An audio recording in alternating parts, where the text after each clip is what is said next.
Hello and welcome to Phil and Ted's Sexy Boomer Show. I'm Ted Bonnet. And that means that by process of elimination, I am Phil Proctor. Still, my birthday's coming up, however, so I'll be a new Phil Proctor on July 28th. So Happy birthday, Phil. Not there yet. You can happy unbirthday me as long as you want. Every Tuesday we're here at W. At W. There's a reason I went there, but we'll explain that in a minute. We'll explain it in a minute. KPFK every Tuesday at 1 o'clock, and you can hear us also as a podcast on our website at sexyboomershow.com. Yeah, we're screaming. We're screaming all the time. Yes, we are. And speaking of screaming all the time, did you see in New York today that Mike Johnson, the Speaker of the House, the number 3 man in the government chain of command, was outside the New York courtroom of Trump's criminal trial, defending him in a hush money porn star. Shh, quiet, hush money. Shh. Yeah, well, it's a new world, isn't it? And Vance and Schwarmanaki Knockers, yes. Yeah, he was there, and his name is Smarmy Knocker. It's shocking. It's shocking. We can't accept this as a new normal. And yet we are. It is. It's wild. We're through the looking glass. Speaking of new normals, I'm become a big fan of YouTube. Who knew? Of my tube? Oh, no, YouTube. Oh, YouTube. Oh, I see. Which, incidentally, I read a stat just today that now 10% of all television watching is YouTube. That's 10%, huh? Yeah, of all TV watching is YouTube. That's why the legacy networks are falling apart. Yeah. And why Netflix. The legacy networks on their last legs. But, talking about radio and talking about fruition, I think it's time to introduce our guest for today. So this will give you a hint. This is WHFS, Bethesda, Maryland, 102.3 FM. It's 5 minutes after 9 o'clock. My name's Adele.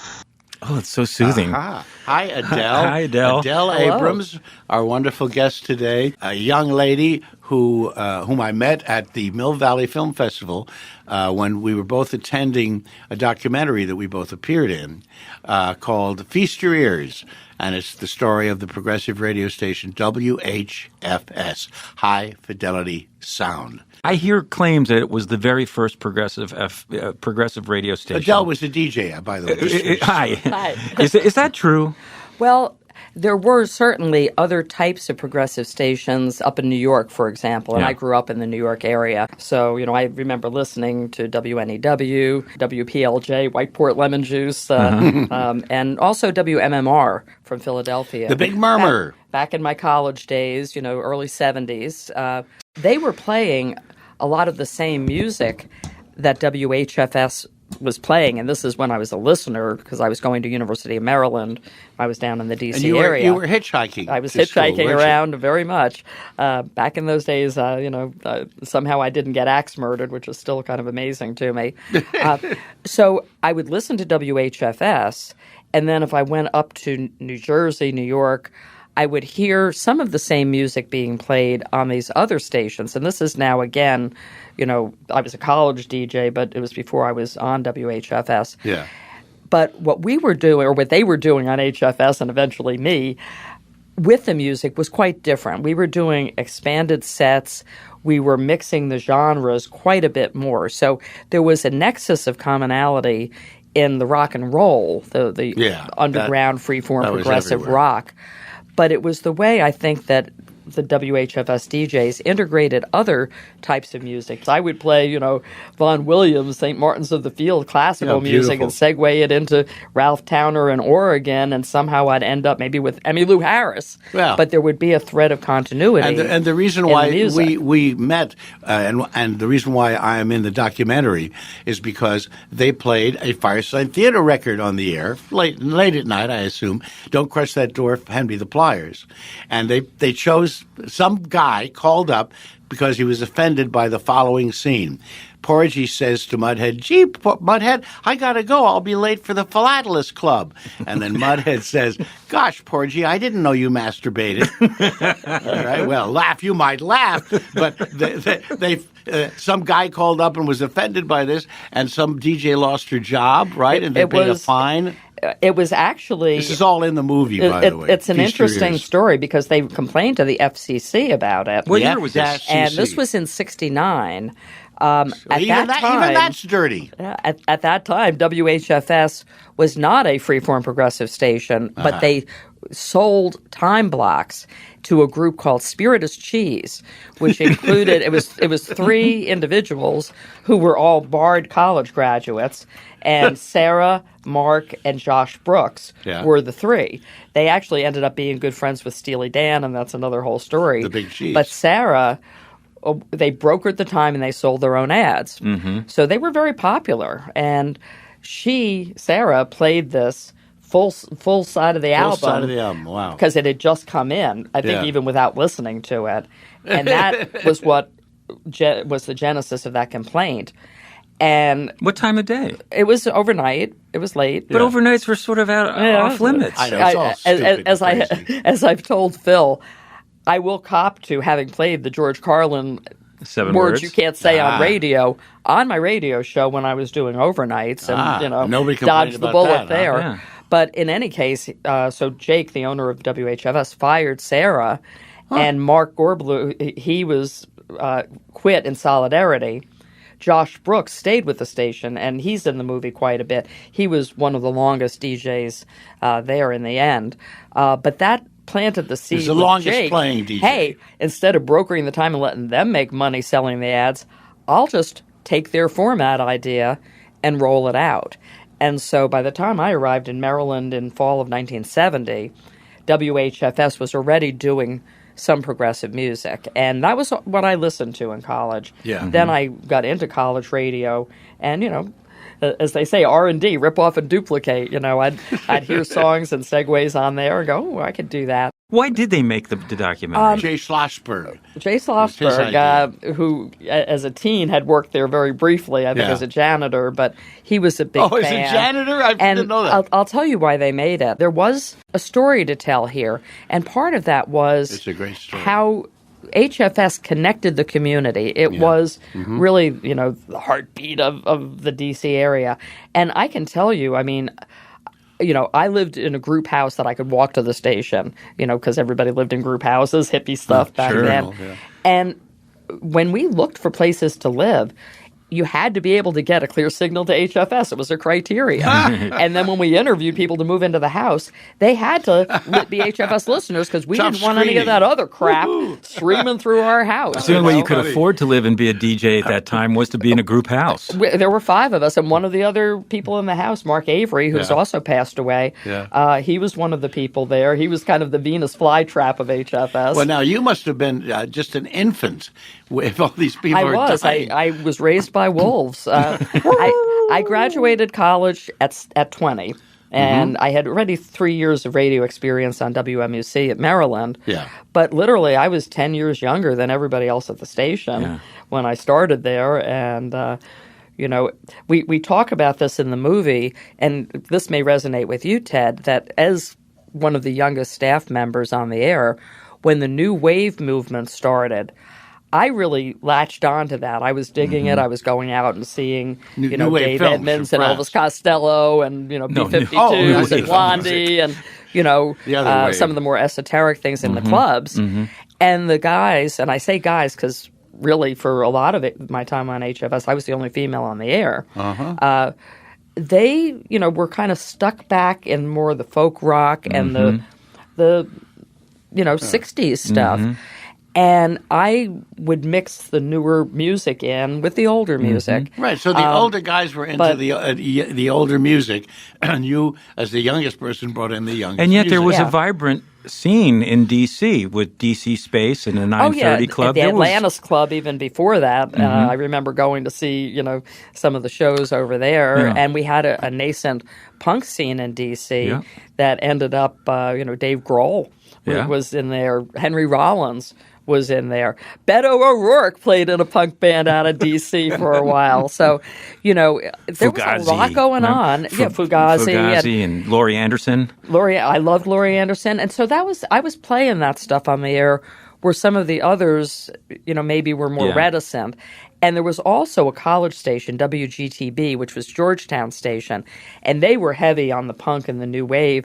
And we were losing some listeners to that. It did. To tell you, I listened to it during those days, and it sounded a little dated and a little soft, and it was missing that edge. And by the late 70s, a lot of us that were at WRNW, the last freeform station in New York, we went to WPIX, where we became Elvis to Elvis. It was Elvis Elvis Costello, Elvis Presley. Elvis Presley, and it was, again... And Elvis is everywhere. Yeah. We know that. Rest in peace, Mojo Nixon. So there was a huge advancement in the late 70s. It was a really interesting time for music. Yeah. So, to me, that was a very exciting time. I could really mix it up. I remember seeing Patti Smith on her first tour. But for some of the older-time listeners of HFS, hearing her, doing Gloria, or Horses on the radio, that was a bit jarring for them, I think, when they were used to hearing us playing the McGarrigle Sisters and the Roaches. So, again, it was a fun time of transition. And then when HFS was sold, the new station in Annapolis at 99.1, we were kind of told, stick to rock. Now, I would still mix the things in that I liked, but, it was no longer really encouraged to maybe play 40 minutes of folk music. Well, that was by the end of the 70s, it was really over. Yeah. Because everything became much more formatted with the new wave, and, there was just a higher energy. It was almost akin to top 40 in terms of the rotations. It was just it was a different feel entirely. If the records weren't free, we'd be all news. But in terms of HFS being really the last of the independents rather than necessarily the first, I think we were, because really right up through 1983 when it was sold, we were still playing whatever we wanted. At that point, I had never been told you have to play this, you can't play this, other than the 7 words you can't say on radio. Sorry about that, dudes. But we could play comedy. We could play spoken word. We could play jazz. We could play classical. I personally love Irish and English traditional music. So, you might tune in and hear me playing, Matty Pryor or Planksty or, Turnanog or any kind of things. But we'd integrate it in. Love it. We came up at a time where we became very spoiled, because when it ended and we had come up in freeform radio, everything else was institutionalized. It was like cold turkey. And it was awful. It was like, what are you going to do? You're not going to stick around. There are some people that are still doing it, like Meg Griffin, who I worked with, still a dear friend.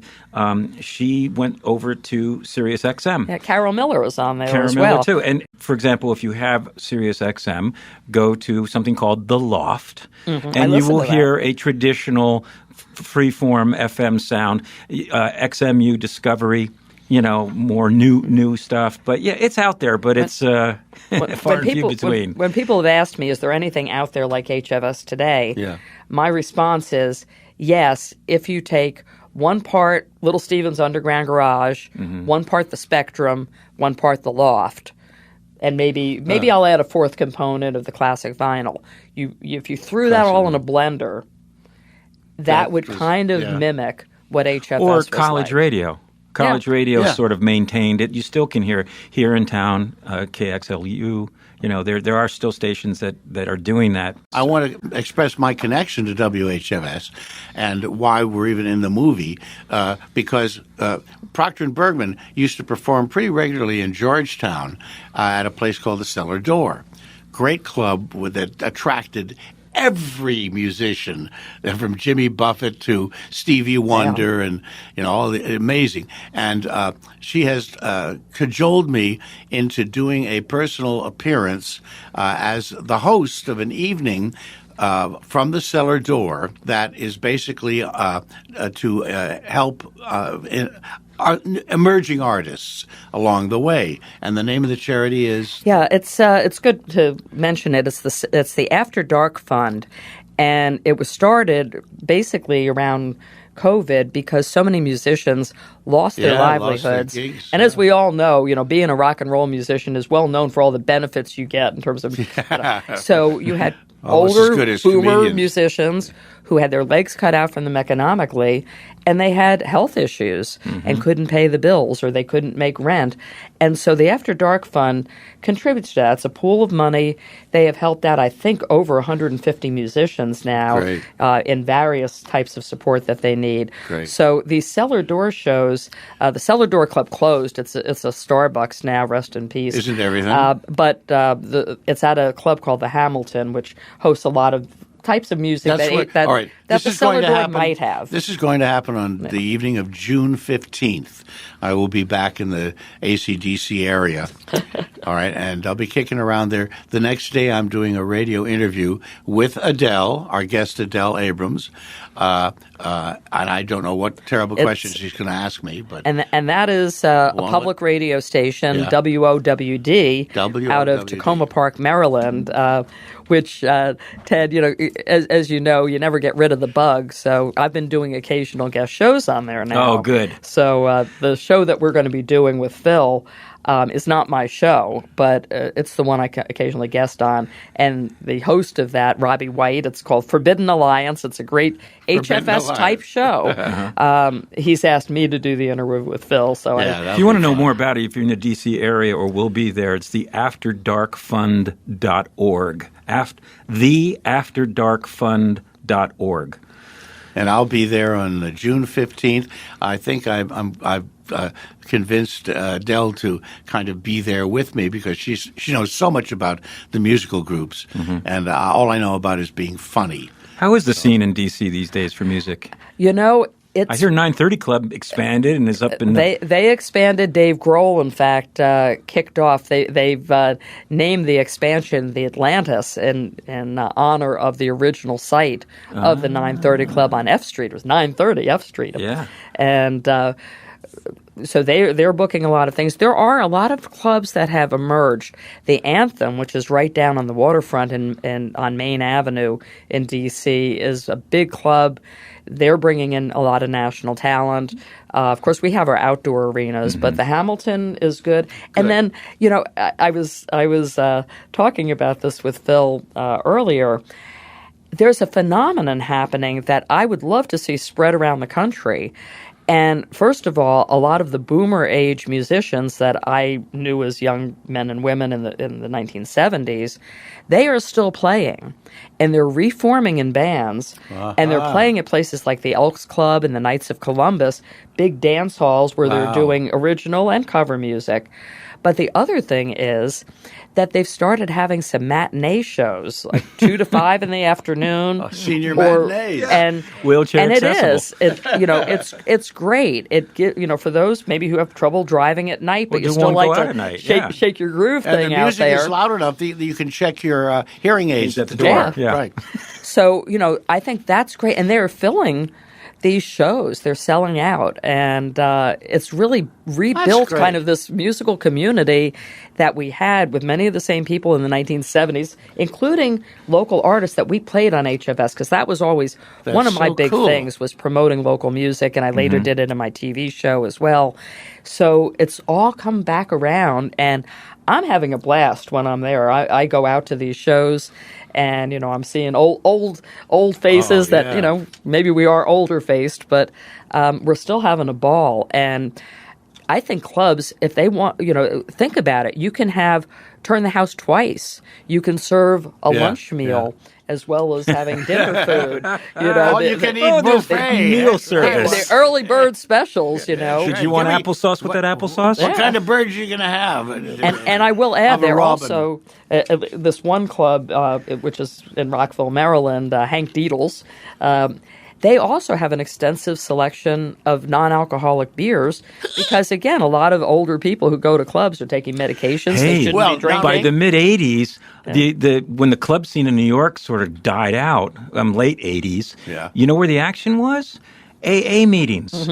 I couldn't believe it. A friend of mine was in AA. Because back in the club days, it was all cocaine. And ladies and gentlemen, Adele Abrams, AA, is now celebrating her 30th year of sobriety. Congratulations. Well, I like to say, I see a lot of my old friends in the meetings. Of course. I'll put it that way while remaining, with anonymity here. But it's true. I mean, so many of the people I knew and ran with, Yeah. if they aren't dead, they're clean and sober now. For like 30, 40 years. Yeah. But this was in the late 80s, so my friend said, you got to come down. It's like, because I missed the dance clubs, like Danceteria, all these places we would dance all night. So I go to the basement of a church in the village, in New York, in the West Village. And there are like 300 people there, and the music's great, and everybody's dancing. And instead of liquor, there were like it was potluck. Mm-hmm. Yeah. Oh, but yeah, that's a fairly, It was fairly great. big tradition, of having the meals and all. But I will tell you this: up until I like to say BC, before COVID, I used to DJ the holiday parties for the Washington area, Silver Spring area, recovery parties. And there'd be, several hundred people there. And I'd rent a sound system and bring my records and my CD. And, this was long after I stopped being a DJ. Mm-hmm. Yeah. But I would have such a blast doing that, and I would get my juices running. I want to do this again. Well, when you I had already moved on to, I wouldn't say a real career, but a different career. And you're listening to Phil and Ted's Sexy Boomer Show here every Tuesday here at 1 o'clock. I'm your co-host, Ted Bonnet. I'm the other co-host. No, I'm your host. That means I'm your host, Phil Proctor, because you just said you're the co-host. Okay. But I'm the co-ghost. And we're here every Tuesday, and you can listen to all these fabulous shows that we do on our website at sexyboomershow.com. That's all I do with my spare time. Yes. Our guest today, Adele Abrams, an old-school progressive FM DJ that who is now now is a safety crusader. Yes, you after you DJ'd, you put yourself through law school, right? I went to law school at night for 4 years of hard labor while I was working full-time, not as a DJ, but I had transitioned into more of a government affairs type of job, which encompassed working on safety issues, dealing with the Occupational Safety and Health Administration. And I was working labor issues, I was working environmental, but out of all of those, the workplace safety and health really resonated with me. So I started self-educating and eventually got 2 safety certifications, but also went to law school at night. You're a member of multiple state bars and federal courts, including the U.S. She can't go to bars anymore. the U.S. Supreme Court. I do. Do you argue at the Supreme Court? I argue with a lot of their decisions in my head, I'll tell you that. But I am admitted to practice before the Supreme Court. I have had one case go up there on a writ of certiorari, and they denied the certiorari, so we never got to argue the case. But I do practice at the federal Court of Appeals level fairly frequently. We were talking about this at lunch, and what you're doing is really fascinating because safety at the workplace now has always been an issue, but it's no less of an issue now. I mean, I think probably the most publicized issues are warehouse workers because it's such a big thing now, and the way they literally tag these workers and watch their every movement, and if they stop to cough, there's a demotion. I mean, it's that micromanaged now through technology. Plus, they're in this great hurry, and they're moving large items, and there are a lot of people moving at the same time, all in a rush. It's got to be a recipe for injuries. The warehousing and logistics industry is now and has become one of the more hazardous industries. It's probably akin to construction and mining at this point. And you're an expert in mining safety, and you're saying this. And I do work with some companies in this arena, and I'm very well aware of the hazards. Now, the federal Occupational Safety and Health Administration, OSHA, just last year launched a warehouse national emphasis program. So they are targeting those workplaces more frequently. And, robotics is part of it, the speed, the productivity measures. Those are definitely, hazards. People getting hit by forklifts and moving machines, unstable shelving, loading of trucks. I handled a case, a year ago where a new worker, first day on the job, got crushed at the pelvis, where his supervisor was training him, backed the truck up into him and pinned him, between the loading dock, and he lost all use of his lower body. Good God. The sad thing about that case, and it was in Texas, they did a tox screen. He had a low level but positive test for cannabis, and as a result, he was cut off literally and figuratively at the knees because he got no workers' comp. Isn't that and was summarily fired. Oh, my God. On his first day on the job while he was in training. So those kind of things make me crazy. And that was part of this whole warehousing and logistics. I have done safety audits in the back areas of, I'll call them big box stores for confidentiality. Mm-hmm. And some of the stuff I've seen in there, would curl your hair. These are the Walmarts, the Targets, the we'll call them big box stores like that. Stores. Yeah. And again, there's always this pressure of the just-in-time delivery, mm-hmm. which does cause people to move quicker. The supply chain challenges. Oh my God, you've gotten that battery we've been waiting for. We need it yesterday. Right. And we've all heard the horror stories about some of these delivery people being told to pee in bottles in their trucks so they're not stopping. Well, the UPS drivers just went on strike because they said they didn't have air conditioning. FedEx and UPS have just announced that they're going to merge. The company will be called Fed Up. Nice. I like that. That one works. That works. So this works. This is the increased velocity of society in general. I want to hit something that you mentioned that I think is so critical, and it's kind of become a passion of mine, and that is psychological health on the job, mm-hmm. total worker health. We focus on things like slip, trip, and fall hazards, or getting burned by something, or getting caught in a moving part. But we have a workforce that has mental health concerns, and some of this emanates from COVID. We all know this. And then you add these pressures on top. I have had, a half a dozen cases of people committing suicide on the job.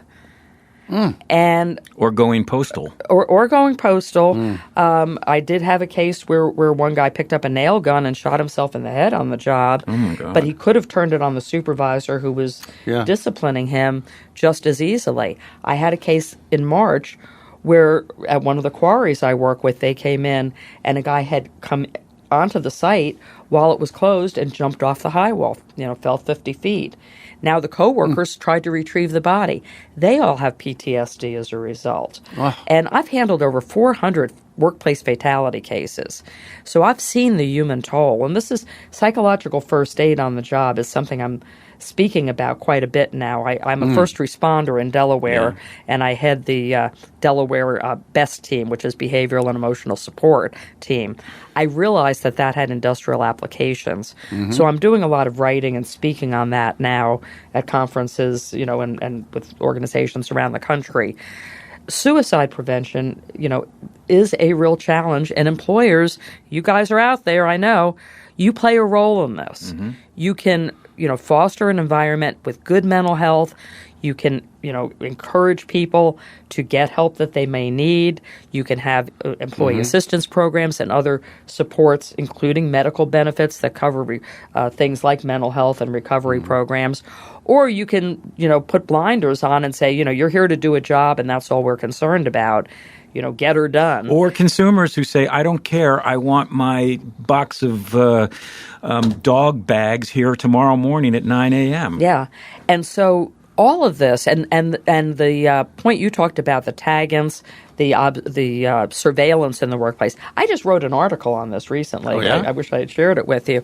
But, the employers have a vested interest, especially with people, and I think the remote work during COVID started triggering the counting of the keystrokes, and we can't trust employees to work remotely, and that has fostered some really toxic workplace, environments now. Mitt Romney, who's in the news up in Utah just today. Yeah. He didn't tie another dog to the roof. No, but in a sense, he's trying to do that. He wants people to come back to work in the office, and the reason is because of the real estate value of the buildings is more of his concern because, as he's a vulture capitalist, and a vulture, and he has properties to keep valued, and so. They're saying that there's a 10 to 20% productivity loss with remote workers, and I don't. It doesn't sound like a lot.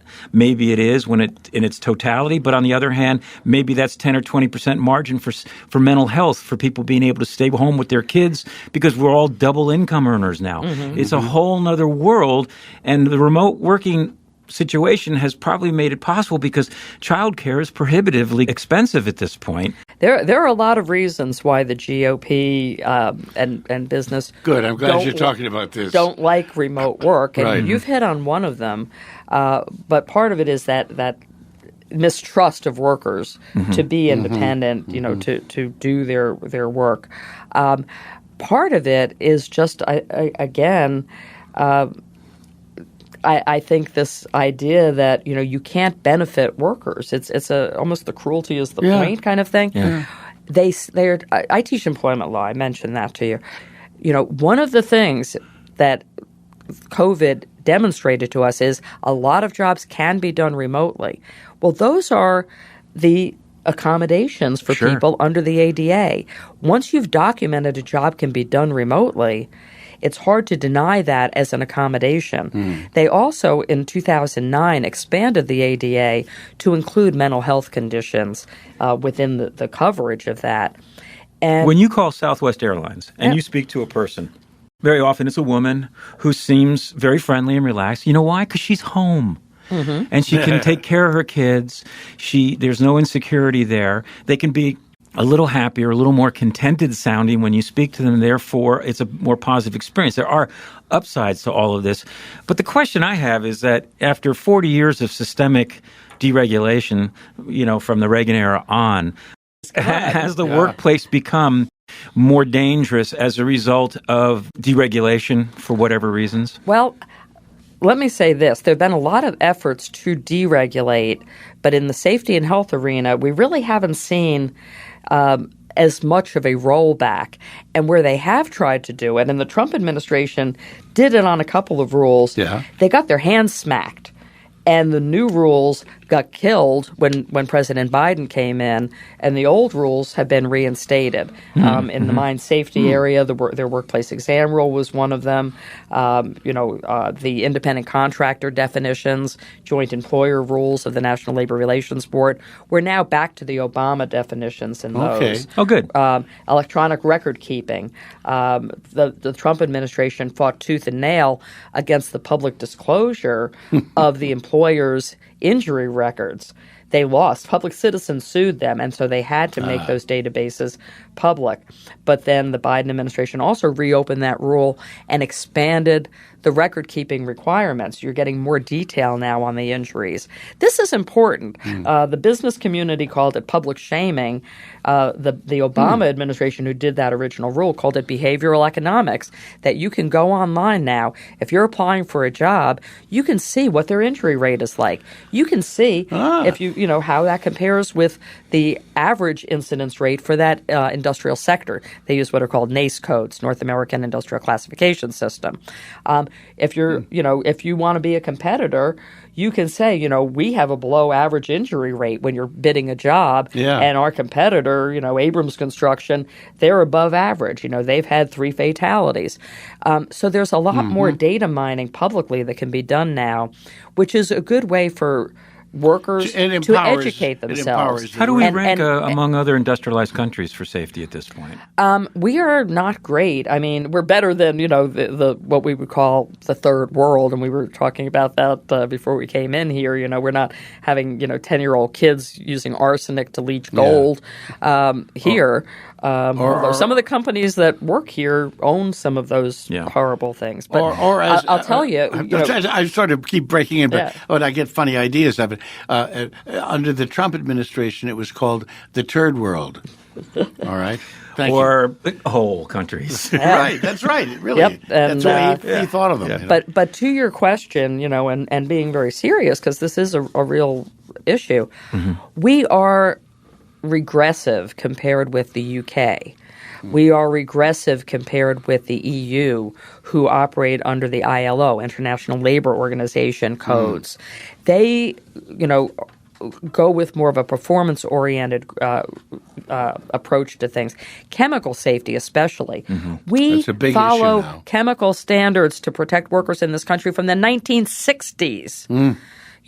What about these train wrecks? Because they deregulated the trains. I was at a Federal Railroad Administration hearing when they were arguing, and this was under the Trump administration, to get rid of the extra people on the trains that I know would have the one able person to prevent some of these. They wanted to have literally one human being on a 3-mile long train. And that's what they were doing. And that isn't how it was under Obama. They rolled back regulations in that area. But chemical safety, let me say this. OSHA's about to come out with a revision to its hazard communication standard, adopting the 7th revision to the Global Harmonization System. Yeah, I know this is geeky stuff. But they're doing that now in 2024 because every other industrialized country adopted that 10 years ago. And when OSHA did its rule in 2012, which was their first GHS rule, trying to bring some harmony around the world to chemical management, that by the time they got the darn by the time they got the darn rule out of the gate, we were already behind. And OSHA's rule is even behind the U.S. EPA and DOT versions of the global harmonization system. So now we're at the cusp. We're going to have this rule. It's already going to be lagging behind. Now, I'm very involved with the International Voluntary Consensus Standards community, we'll call it, ANSI standards, ASTM standards, National Fire Protection Association. Don't ask me how I fell into this from being a DJ. Phil, you're falling asleep like Trump. Yeah. Please try it's not all to these snore. abbreviations. Yeah. They're putting me to sleep. But my point is these international consensus standards, they're raising the bar. And these are recognized in other parts of the world. And what about the unions? What about the unions? There seems to be a nascent union movement in the Southeast. Does that affect safety directly? Yes, and in fact, and I just did a webinar on this the other day, OSHA passed a final rule that is taking effect May 31st, 2024, so this couldn't be more timely, that allows in a non-union workplace 2 or more workers to request a union person to come into that non-union workplace as their walk-around rep during OSHA inspections. And, of course, the business community is losing their collective mind over this because they think it's going to be assaulting type of thing. There are guardrails. OSHA rules say they can't distribute organizing material. But, if a union rep, say from the operating engineers or the steel workers comes in and they're saying, look at that hazard, look at that, look at that. If you were in a union workplace, you wouldn't have all of these hazards. That can plant a seed. We only have about 15% of workplaces unionized in the U.S. Really? I will tell you, again, I've handled over 400 fatality cases and I handle a lot of citation cases. The union workplaces are safer. And of course, any employee out there can notify OSHA if they believe that it's an unsafe or unhealthy work environment. The problem is, though, that there's no OSHA indoor air quality standard. Ironically, this loops back because the very first comments I ever wrote on an OSHA issue were in 1983. When I worked for the Tobacco Institute, and they managed to kill that rule. But one of the things that's even more exciting for you is that you are a mining expert. Talk about hazardous gigs. It's such a dangerous job, even here domestically.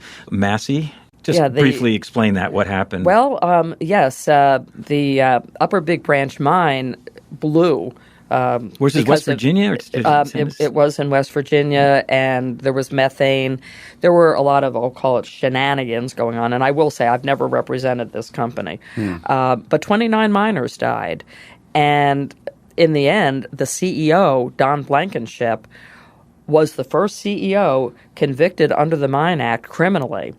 But the problem is a willful violation resulting in the death of 29 miners, the maximum penalty was 1 year in prison. It's a misdemeanor. He was convicted of a misdemeanor after 29 of his employees were killed. Yes. And a mine that had been cited repeatedly. Oh, the history of it was, horrendous. Just... Well, how does that even make sense? Well, because the Mine Act reform that has been introduced in pretty much every Congress, for the last 15 years, never makes it to the floor. That would change that. And by the way, you think that's bad. With OSHA, if you willfully commit a violation that results, it's causally connected with the death of a worker, their maximum is 6 months in prison. You get more time for kicking a burro under the Endangered Species Act than you do for willfully killing a worker. And what is this the result? Is this a result of lobbyists and dark money? It is, and there is legislation, the Protecting America's Workers Act, that the Democrats have introduced again every session. Yep. One of the things in there would change it to a knowing violation of an OSHA rule that results in death or serious physical harm, which right now cannot be criminally prosecuted. That would now be 10 years in prison. It would make it a felony. Good. Because I am fond of the mining industry. I've worked in this sector, in large measure since 1989, and I'm a certified mine safety professional. You can do safe mining. You can do healthful mining. You can do environmentally responsible mining if you choose to. Listen, a mine is a terrible thing to waste. And it's necessary because of the amount of minerals and metals we need now for the transition to electric vehicles. Oh, absolutely. Huge deal. And we want to be a source. I mean, we don't want to be buying these from other countries and importing them. If we have reserves here, we do. We have reserves of lithium. We have reserves of titanium. We have molybdenum. Reserves in Salton Sea. Kryptonite, right. Uranium. There's... Uranium, not my uranium. Uranium. I'm not going to get anywhere near it. I've been in some, I've been in a lot of these metal mines. And heavy metal. Heavy metal. I've gone from one kind of rock to the other, What are the stakes in your line of work come November? Well, we're either going to have a democracy or we aren't. Well, there's that.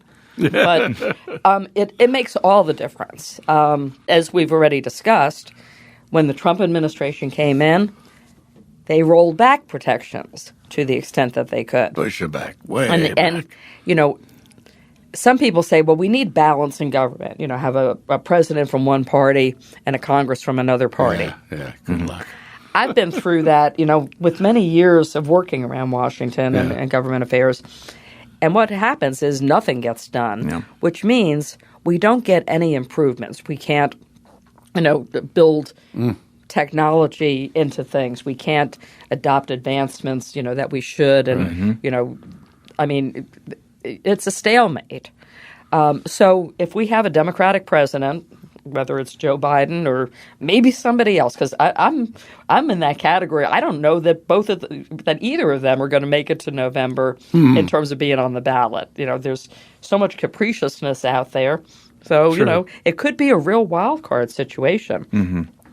But if we have a Democratic president and, House and Senate, we're going to see things like the Protecting America's Workers Act get through. We're going to see judges who I think are going to be, more fair and balanced in terms of reviewing things. Right now, the Republican-nominated judges are intent on rescinding what's called the Chevron doctrine, which is giving deference to the agencies about their regulatory decisions and allowing Congress to substitute their judgment. My hope is the old man gets reelected. He's got nothing to lose. He increases the Supreme Court to 13 or 15 seats to rebalance it and then create a natural attrition. If you have that many people on board, which would make sense in a society as large as ours with the amount of volume they handle, so diverse, it makes sense on so many levels to increase the Supreme Court. And then maybe with a Democratic Congress, with those judges balanced, we could rescind Robert's worst legacy, which is Citizens United. Because without that, it's the only hope we have. Untied. I have hope. There is that, but let me posture another approach to this. The Republicans come in and they expand the Supreme Court. Yeah.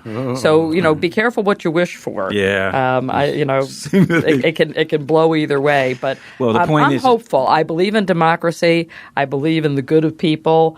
As we've talked about, I like to embrace the possible. Right. And everybody vote. Yes, everybody vote. Adele Abrams, thank you so much. Thank you. What a wonderful line of work you did, and you started in radio. God bless you.